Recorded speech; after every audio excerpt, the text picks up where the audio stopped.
السلام علیکم and good evening, بلکہ گڈ مارننگ دوستو، کیسے ہو؟ خیریت ہے؟ ٹھیک ٹھاک ہے سر؟ ہمارے ملک میں کبھی بھی کوئی مستحکم حکومت کس وقت گر جاتی ہے نہیں پتہ۔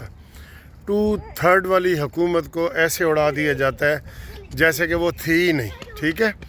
اور یہ ہر وقت یہ ہوتا ہے، ہر حالات میں ہو جاتا ہے، ہر موسم میں ہو جاتا ہے، ٹھیک ہے نا؟ یہ والی صورتحال ہو جاتی ہے۔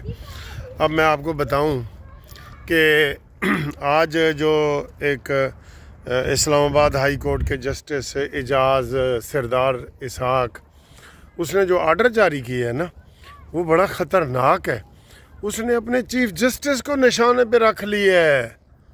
اور سر جی، یہ تو کوئی بڑا ہی جوتیا نکل آیا ہے۔ چیف جسٹس کو نشانے پہ رکھ لیا ہے کہ وہ 30 سیکنڈ میں ایک دستخط نہیں کر سکتے، اور ان کو جناب کوئی فرصت نہیں ہے، اور کاز لسٹ جاری نہیں کی، اور عدلیہ کی تاریخ میں کبھی ایسے نہیں ہوا۔ یہ کیا ہے؟ یہ کیا مسئلہ ہے سر جی؟ یہ تو بہت بڑا مسئلہ ہے جو یہ ہو رہا ہے کہ عدالتوں کے اندر چیف جسٹس کی بالکل عزت نہیں ہے، اور چیف جسٹس کے اوپر لان تان کی جا رہی ہے سارا کچھ کرنے کے لیے۔ اور پھر اسی جج نے، میں آپ کو پچھلے ہفتے بھی میں نے کہا تھا، اس کا پتہ کرو کہ کوئی یوتھیا جج ہے یا کون ہے۔ یہ تو یوتھیوں سے بھی بڑا نکل آیا ہے، جو اپنے چیف جسٹس کو معمولی بات کے لیے وہ اتنا تنقید کا نشانہ بناتا ہے۔ اس لیے آج جو اس نے کنٹیمپٹ جاری کی ہے، یہ کوئی کنٹیمپٹ بنتی نہیں ہے۔ یہ کنٹیمپٹ نہیں بنتی کہ آپ پوری کابینہ کو اور وزیر اعظم کو کنٹیمپٹ نوٹس جاری کر دیں۔ تو میں نے آپ کو پہلے مثالیں دی ہیں کہ کنٹیمپٹ میں یہ فارغ کیا گیا تھا یوسف رضا گیلانی کو، افتخار چودھری صاحب نے فارغ کیا تھا 1 منٹ کی سزا دے کے، اور 1 منٹ کی سزا وہ سزا ہی ہوتی ہے، اور اس کے لیے پھر 5 سال کے لیے نااہل بھی کر دیا جاتا ہے۔ آج مجھے سمجھ نہیں آئی حکومت کی کہ حکومت نے کیوں جواب نہیں دیا۔ حکومت نے ریزن دینے تھے نا کہ ہم جی عافیہ صدیقی والے کیس میں پارٹی نہیں بننا چاہ رہے، تو عدالت نے کہا جی کہ ریزن دیں، ٹھیک ہے؟ عوامی سینٹیمنٹ بھی یہی ہے کہ حکومت عافیہ صدیقی کے اس میں بنے، لیکن عدالت کو یہ ضروری نہیں کہ کوئی ریزن بتائی جائیں، ٹھیک ہے؟ کہ میں جی ملتان جا رہا ہوں یا لاہور جا رہا ہوں یا میں نہیں جا رہا، اس کو ریزن وغیرہ نہیں بنتی، اس کی کوئی بھی نہیں بنتی ریزن۔ لیکن عدالت نے مانگ لی ہے، تو جب عدالت مانگ لے تو وہ کہتے ہیں ہائی کورٹ ہے، ہائی کورٹ کا جج انڈے دے یا بچے دے اس کی مرضی ہے، ٹھیک ہے؟ تو یہ انہوں نے ان سے ریزن مانگی ہے، اور سرکاری وکیلوں کی فوج ظفر موج ہے، ٹھیک ہے؟ تو انہوں نے کسی نے یہ نہیں کہا کہ جناب ہم 2 لائنوں کا وہ بنا دیں کہ جناب یہ اسٹیٹ ٹو اسٹیٹ پالیسی کا میٹر ہوتا ہے، اور اس میں دہشت گردی ملوث ہے، یا جو بھی اس نے ریزن دینی تھی۔ اول تو ریزن اس کی وہ بنتی نہیں تھی، سیدھا کہتے کہ جناب ہم اس میں وکیل بن رہے ہیں، ٹھیک ہے؟ ہم عافیہ صدیقی کو ڈیفینڈ کریں گے، وکیل بنیں گے، چاہے رہا ہو یا نہ ہو، ٹھیک؟ تو اب انہوں نے یہ کر دیا ہے جناب عالی کہ جواب ہی نہیں دیا۔ بتائیں یہ کوئی تک بنتی ہے؟ جج نے کہا جی میرے پاس اب کوئی اختیار پاور ہی نہیں ہے، میرے پاس کوئی آپشن ہی نہیں ہے کہ میں ان کو نوٹس جاری نہ کروں، میں نے کرنا ہی کرنا ہے۔ تو اس نے جناب علی یہ نوٹس جاری کر دی ہے، اور کنٹیمپٹ کا نوٹس ہے۔ اب یہ وہ کیس علیحدہ ہے، کنٹیمپٹ کا والا علیحدہ ہے۔ اس کنٹیمپٹ میں مجھے خطرہ محسوس ہو رہا ہے۔ میں نے پچھلی دفعہ بھی ان کو کہا تھا، اور دوستوں کے انٹرویو بھی جاری کیے تھے کہ آپ عافیہ صدیقی والے کیس میں وکیل بنیں۔ چلے نہیں بنتے، ریزن دیں، جج کو ریزن دیں کہ بھئی ہم کیوں نہیں بن رہے۔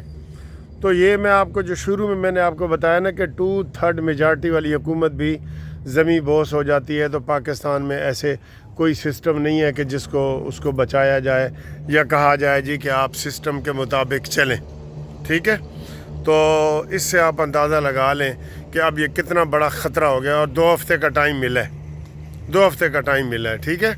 یہ 2/3 میجارٹیاں ڈھونڈ رہے ہیں نا کہ وہ جی مخصوص نشستیں مل گئی ہیں، تو ادھر سے وہ گول ہو جائے گا صاحب۔ پہلے 58 بھی لگتی ہوتی تھی ضیاء الحق کے دور میں، لگا دو جی 58 بھی، اور منتخب وزیر اعظم کو گھر بھیج دو۔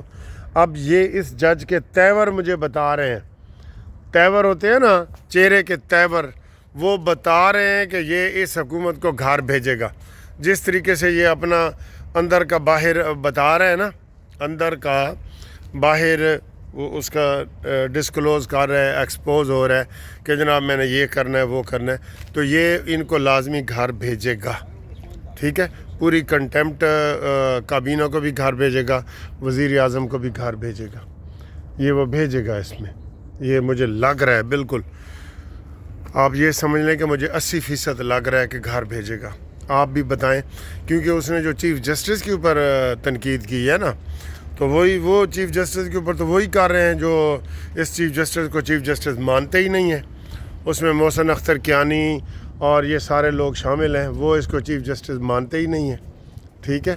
تو وہ یہ اس کو گھر بھیجیں گے کابینہ کو، اور سارا 5 سال کے لیے نااہل بھی کریں گے، اور ساری جو وہ ڈبو دیں گے، جی کشتی ڈبو دیں گے، ٹھیک ہے۔ لٹیا یا کٹیا ڈبو دیں گے، وہ کیا ہے محاورہ۔ تو یہ ہے ایک، تو یہ ہے دوسرا سر، یہ ہے میں نے آپ کو پہلے بھی ذکر کیا تھا کہ الیکشن ٹرائیبیونل بھی میدان میں آ گئے ہیں، اور انہوں نے بھی کانٹی چھانٹی کرنی ہے، اس سے بھی بڑا فرق پڑے گا، بڑا فرق پڑے گا، ٹھیک ہے۔ باقی جو یوتھیے ہیں، میں آپ کو ایک بات بتاؤں، آپ یقین کریں 90% پروپیگنڈا ہوتا ہے یوتھیوں کا۔ مجھے یہ بتائیں کہ کتنی دھاندلی ہوئی ہے جی KPK میں، تو ہمارے لوگوں نے اس کو چیلنج کیے نہیں کیا، اور انہوں نے ہماری ہر سیٹ چیلنج کی ہوئی ہے، مریم نواز کی چیلنج کی ہوئی ہے، نواز شریف کی ہوئی ہے، ہر جگہ انہوں نے کہا جی پٹیشن ڈال دو، ٹھیک ہے۔ ابھی سلمان اکرم راجہ کہہ رہا تھا جی ہم ایسی عدالتوں کو نہیں مانتے، بس وہ بلڈنگیں بنی ہوئی ہیں اور ہم نہیں مانتے ان کو، عدالتوں کو نہیں مانتے، ٹھیک، بلڈنگیں ہی ہیں، اندر کو ہمیں انصاف نہیں مل رہا، لیکن پھر بھی وہ عدالتوں میں جا رہے ہیں، عدالتوں میں جا رہے ہیں اور سارا کچھ کر رہے ہیں۔ اور آج جو نورہ کشتی ہوئی ہے وہ بھی آپ نے دیکھ لی ہے، تو کس طریقے سے حکومت نے اپوزیشن کو تسلیم کی ہے، اپوزیشن نے حکومت کو تسلیم کی ہے۔ مجھے صرف افسوس یہ ہوتا ہے ہماری حکومت پہ کہ یہ صرف جواب دیتی ہے، اس کے اوپر حملہ ہوتا ہے نا، اس کو ڈیفینڈ کرتی ہے، خود حملہ نہیں کرتی۔ تو اس کو چاہیے کہ خود یہ اگریسو ہو، اور اگریسو ہونے کے بعد یہ ان کو ڈیفینسو موڈ میں لائے، تاکہ وہ ذرا حملے روکیں، اپنے حملے روکیں، ٹھیک ہے نا۔ یہ بہت ضروری چیزیں ہیں جو آپ کو ہم بتا رہے ہیں۔ تو اس کے علاوہ سارے یہی تبصرہ کر رہے ہیں کہ نورہ کشتی امین گنڈا پوری کی کامیاب ہو گئی ہے۔ اب امین گنڈا پوری کل عدالت میں جا رہے ہیں، تو وہاں اس کا وہی شراب والا پرانا کیس لگا ہوا ہے، اس کو چیلنج کریں، اس کی نااہلی کو چیلنج کریں۔ آخر آپ نے جمشید دستی کی ہے تو وہ منظور ہوئی ہے نا، جمشید دستی کی نااہلی منظور ہوئی ہے نا، تو یہ آپ لازمی عدالت میں جو کیس بنتا ہے اس کی FIR بھی کٹوائیں، کیس بھی کریں، لازمی کر دیں، خالی بیان نہ دیں۔ آپ عظمیٰ بخاری کے بیان دیکھ لیں، مریم اورنگزیب کے بیان دیکھ لیں، آپ مصدق ملک کے بیان دیکھ لیں، طلال چودھری کے دیکھ لیں، رانا ثناء اللہ کے دیکھ لیں۔ ہاں جی انہوں نے یہ کیا ہے وہ کیا، بھئی تمہارے خالی بیانوں سے کیا ہوگا؟ FIR درج کراؤ، عدالت میں کیس کرو۔ تم نہیں نہ کرتے عدالت میں کیس، تو وہ پھر ایسے ہوا میں اڑ جاتی ہیں چیزیں۔ جبکہ PTI والے اس حوالے سے، اب میں دیکھ رہا ہوں، میں اپنی آپ کو لاہور ہائی کورٹ کی بتاؤں، آپ یقین کریں لاہور ہائی کورٹ میں PTI نے مکمل قبضہ کیا ہوا ہے، اور ہمارے نون لیگ کے، پیپلز پارٹی کے سارے وکیل خاموش کونوں میں چلے گئے ہیں، وہ اپنی پتہ نہیں کرپشن چھپا رہے ہیں یا کیا کر رہے ہیں، وہ سامنے ہی نہیں آ رہے، اور وہ دھڑلے سے انہوں نے اس وقت لاہور ہائی کورٹ جو ہے نا، وہ ان کا سیاسی دفتر بنا ہوا ہے۔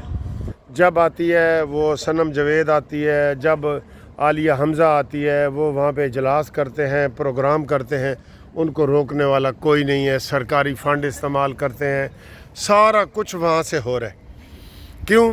کہ دوسری پارٹی ہے ہی نہیں، ہماری پارٹی ہے ہی نہیں ہے۔ دوستو، جن کو پتہ ہے لاہور ہائی کورٹ کا وہ بتائیں، کہ کتنے ادھر مسلم لیگ، نون، پیپلز پارٹی اور دوسرے لوگ جو ہے نا پی ٹی آئی کے مقابلے میں اب موجود ہیں. آپ کو نظر ہی نہیں آ رہے، سارے بلوں میں گھس گئے ہیں یہ وکیل وغیرہ سارے. تو اس طریقے سے تو نہیں نہ چلتا، اس لیے ان کا پروپیگنڈا چل جاتا ہے. 90% سوشل میڈیا پہ ان کا قبضہ ہے. وہ پروپیگنڈا کر دیتے ہیں کہاں چٹا ہے بھائی، چٹا ہے چٹا ہے چٹا ہے. ساری دنیا کو پتہ لگ جاتا ہے بھائی کہاں چٹا ہے. 100 بندہ کہہ رہا ہے کہاں چٹا ہے، ایک بندہ وچوں کہہ رہا ہے منصف عوان کہ نہیں جی کہاں کال ہے. تو وہ منصف عوان دی گل کنے سننی ہے. ٹھیک ہے، تو یہ ساری صورتحال ہے. باقی یہ ہماری معیشت بھی اچھی ہے، سارا کچھ اچھا ہے، تو ادھر بھی توجہ دیں. ٹھیک ہے، اپنے جو سیاسی دشمن ہے اس کو سیاسی دشمنی کے طور پہ لیں.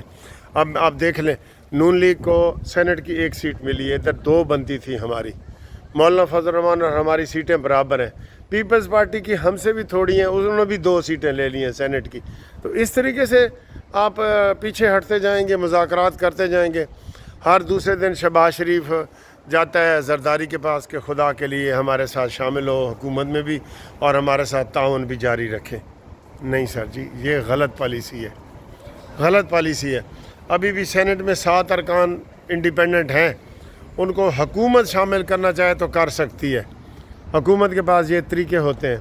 ایم این اے خالی پڑے ہیں، حکومت کرنا چاہے تو کر سکتی ہے. اگر یہ پیپلز پارٹی کی حکومت ہوتی تو اب تک وہ واضح سنگل میجارٹی کے طور پہ وہ آ جاتے. لیکن ہمارے جو شہباز بھائی ہیں وہ کہتے ہیں نہیں جی نہیں، یہ کام میں نہیں کرنا، یا یہ بات میں نے ایسے نہیں کرنی، اور پھر ایسے ہی جو ہے نا یہ سلسلہ چلتا ہے.